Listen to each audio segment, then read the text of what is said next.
All right, fat don't fly principle number 2, get lean the right way so that we can stay lean for the long term.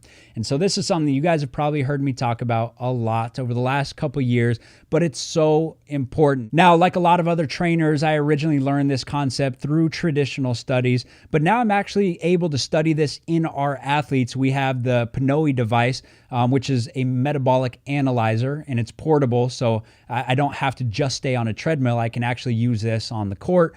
I could use this out on the turf, whatever drills or workouts we're doing.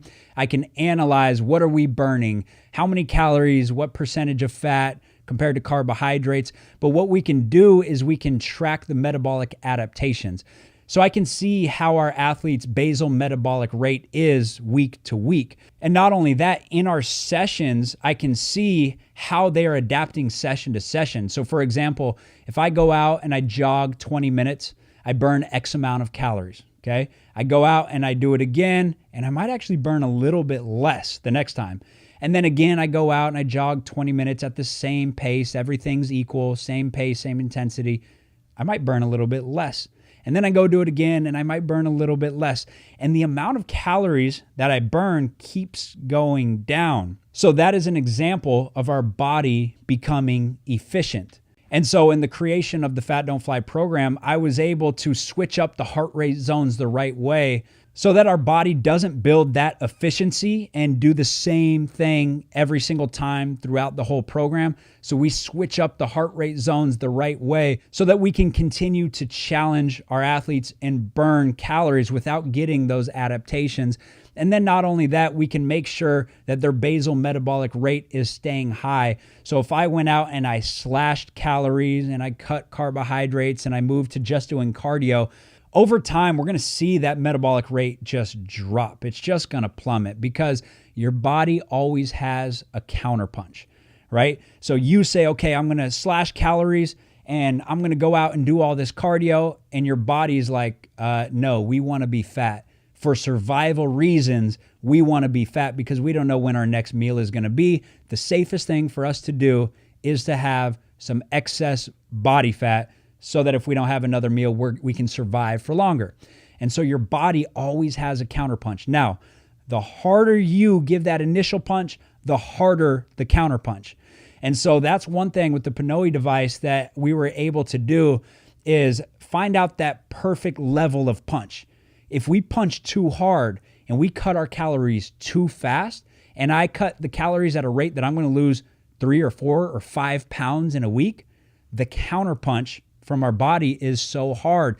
And that counterpunch is going to be mess with hormones. So they can change my hunger hormones so that I'm way more hungry, so that now I have all these cravings and I want to go eat because remember, your body wants more calories because it hates this caloric deficit, wants to get back to that normal weight.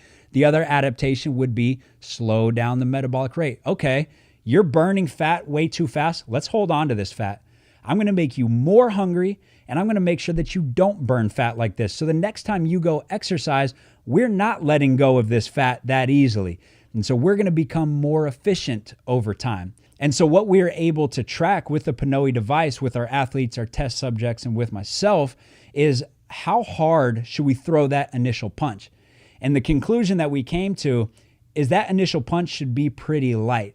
So yes, the exercise program is hard, but we're eating at a caloric deficit that's going to allow us to only strip down 1 to 2 pounds of fat. So now if we're losing at the right rate, that initial punch was soft enough that our body's counterpunch is now just a little jab to the ribs. It's not a full-on uppercut to our jaw that was going to knock us out, right? Everybody knows, actually, if you're listening to this and you've tried to lose fat in the past, you've probably went all in week 1 and got that uppercut to the jaw and just hit a wall because you were in such a big caloric deficit, and you probably just gained all that weight right back. And then you're probably on this constant roller coaster of I lose fat, I gain fat. I lose fat, I gain fat, plus a little more. I lose fat and I gain fat plus a little more.